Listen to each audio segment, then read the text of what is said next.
Now, there is another way which needs to be discussed in terms of adjusting your exposure. If I just switch back into full auto, okay, we can see I'm in automatic.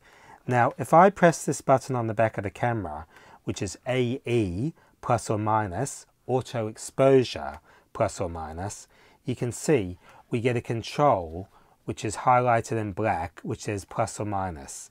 And if I use this stick, I can actually overexpose by up to 6 increments or underexpose by up to 6 increments. Now what this means is that the camera is shooting in automatic, but it's giving you some control over your exposure.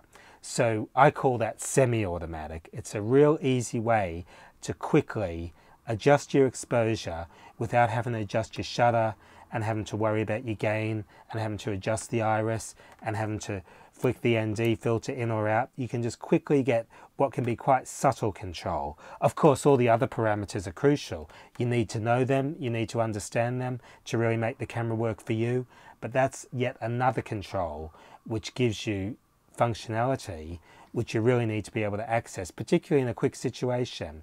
Because if you're running around shooting news or, you know, covering an event where things are happening very quickly, you need to be able to quickly adjust exposure without having to stop for, 30 seconds or a minute to actually get your bearings and work out what you're doing.